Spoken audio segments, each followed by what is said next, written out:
Sir, this vehicle matches a bolo from earlier tonight. You're going to need to step out. Officer, it's my car. I just left the hospital. These are my credentials and the registration. I prefer to remain inside.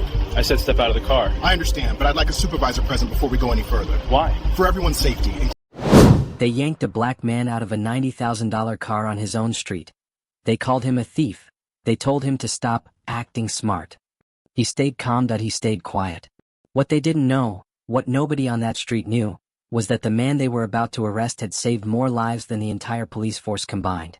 And when the truth finally came out, it shattered careers, reputations, and a lie that had lived far too long. Before we jump in, hit subscribe if you believe stories like this matter, and drop a comment telling us where you're watching from. Now listen close. Turn the engine off. Now. The words cut through the quiet street like broken glass. Dr. Malcolm Reeves froze, both hands still on the steering wheel of his black Tesla. The car hummed softly, parked halfway into his own driveway. The sky above Naperville was purple and gray, the kind of dusk that made houses look calm and safe. But nothing about this moment felt safe. A red and blue glow flashed across the front of Malcolm's windshield that a shadow stood at his driver's side window. "I said turn it off," the officer shouted again, louder now. Malcolm blinked once. Then he reached slowly and pressed the button. The car went silent. "Sir," Malcolm said softly, "I'm already home. May I ask what?" "Step out of the vehicle." The voice was sharp, angry, like Malcolm had already done something wrong. "I live here," Malcolm said. "This is my house." The officer leaned closer to the window. His face was red, jaw tight, eyes hard. "Yeah. Then you won't mind stepping out." Across the street, a porch light clicked on. Someone was watching. Malcolm Reeves was not a loud man. At 46, he had learned the power of stillness. He was tall but not bulky. Slim shoulders. Long fingers. His hair was cut short and neat, flecked with early gray at the temples. Wire-rimmed glasses sat low on his nose. He wore hospital scrubs under a charcoal coat. The scrubs still smelled faintly of antiseptic and stress. 14 hours earlier, he had cracked open a human chest and repaired a failing heart. 14 hours earlier, a mother had cried tears of relief because her son would live. Now none of that seemed to matter. Malcolm slowly lifted his hands off the wheel. "I'm a doctor," he said, not proud, not angry. "Just honest. I just got off work." The officer laughed once. Short. Cold. "Sure you did." Malcolm felt something tighten in his chest. Not fear. Not anger. Recognition. He had felt this before. Not in operating rooms. Not in conferences or hospitals.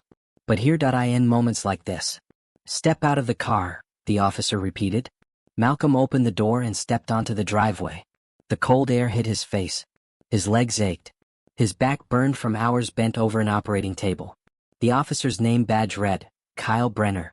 Brenner was 32. Broad shoulders. Was cut. Thick neck. His hand hovered near his gun like it belonged there. "What's the problem, officer?" Malcolm asked. Brenner circled him slowly, eyes scanning Malcolm's clothes, the car, the house behind him. "This vehicle matches a bolo," Brenner said. "A biolo?" Malcolm asked. "Be on the lookout," Brenner snapped. "Stolen Tesla. Black male driver." Malcolm nodded once. "I see. You can run the plates. The car is registered to me." Brenner smirked. "You're awfully calm for someone driving a stolen car." Malcolm felt the words land heavy. "I didn't steal anything," he said. "And I'd like a supervisor present, please." That did it. Brenner's face hardened. "Oh, you're one of those," he said. "Real polite. Real smart. Think you're better than me." "That's not what I said." "You fit the description," Brenner shot back. "That's all I need." A neighbor's garage door paused halfway down. Someone across the street pulled out a phone. Malcolm stood still. His hands were open. Visible. Inside his head, his heart rate climbed. He knew the signs. He taught residents how to stay calm under pressure.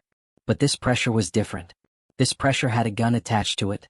"Put your hands on the hood," Brenner ordered. Malcolm hesitated. Just for a second. "Is that necessary?" he asked quietly. Brenner stepped closer. Too close. "Do it." Malcolm placed his hands on the hood of his own car. The metal was cold. His reflection stared back at him. Tired eyes, calm face, jaw clenched tight. Brenner pressed Malcolm forward. "You know," Brenner said, "people like you always think you can talk your way out." "People like me?" Malcolm asked. Brenner didn't answer. He patted Malcolm down hard. Too hard. Like he wanted it to hurt. From a window nearby, a curtain moved. Nobody said a word. Malcolm closed his eyes for half a second. He remembered his father's voice. Keep your hands visible. Don't argue. Make it home. Brenner pulled Malcolm's wallet out. Let's see what name you're using today, he said. Malcolm said nothing. Brenner flipped through the cards. American Express. Hospital badge. He paused. Doctor, huh? Brenner said. Funny. Most doctors don't dress like janitors. That one stung. Malcolm's fingers twitched, then went still. I just finished surgery, he said. You can call the hospital. Brenner scoffed. Yeah, I'll get right on that. He leaned into his radio. Dispatch, run the name. Malcolm Reeves. Pause. Brenner's jaw tightened. Also run for warrants. Malcolm stared straight ahead. He could hear his own breath. Slow. Controlled. Behind him, someone whispered, that's messed up. But still, nobody stepped in. The radio crackled. Brenner listened. His face changed. Just a little. Malcolm noticed.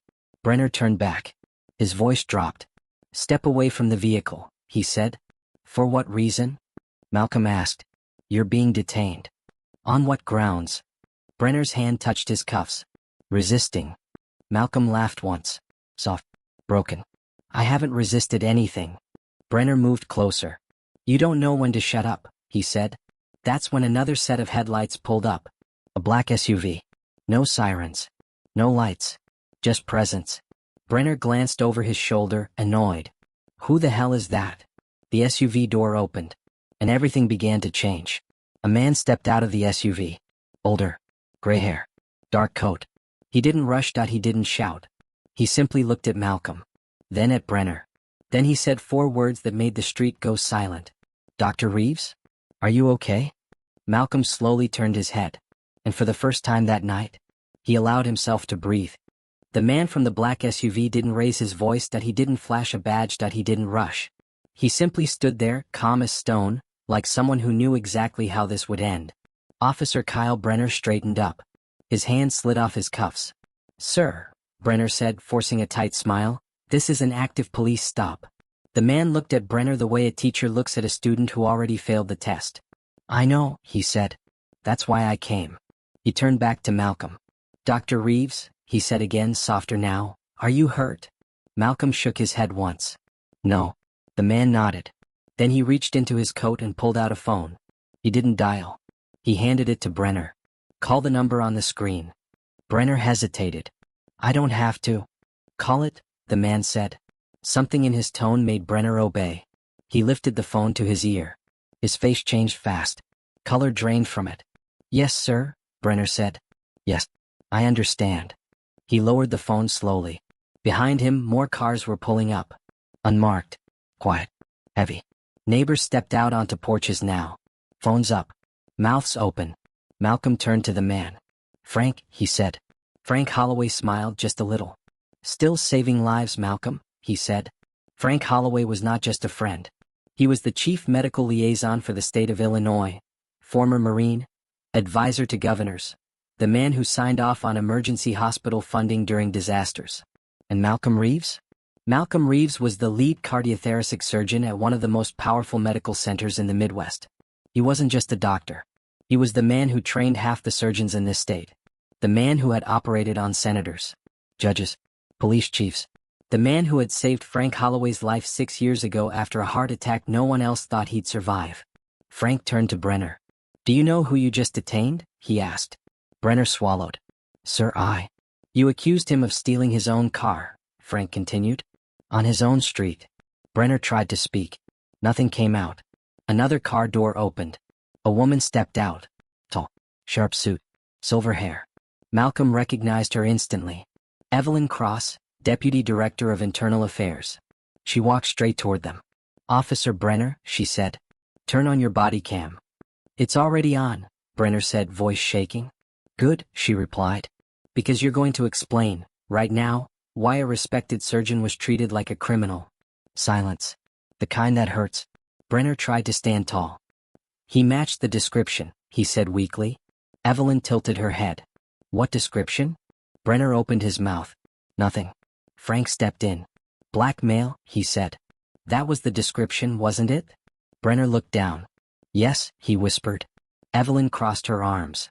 So you didn't stop a suspect, she said. You stopped a skin color. Phones were recording now. Every angle. Every breath. A neighbor spoke up. We saw everything, she said. He didn't do anything. Another voice joined in. That officer was aggressive from the start. Brenner's shoulders slumped. Evelyn nodded once. Officer Kyle Brenner, she said clearly, you are relieved of duty effective immediately. Brenner looked up, eyes wide. You can't.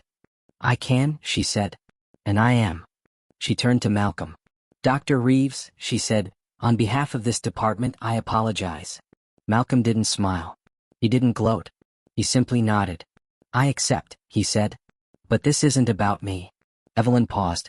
It's about the next man, Malcolm continued, who won't have a frank, or a title, or a badge to save him. No one spoke. The truth sat heavy in the air. Brenner was escorted away. Not in cuffs. But his career was over. He knew it. Everyone did. The crowd slowly dispersed. Porch lights clicked off. Phones lowered. Frank put a hand on Malcolm's shoulder. You okay? He asked. Malcolm exhaled. Long deep. I will be, he said. They walked toward Malcolm's front door together. The house was quiet inside. Cling. Warm. Malcolm took off his coat and set it down. For the first time that night, his hands shook. Frank noticed.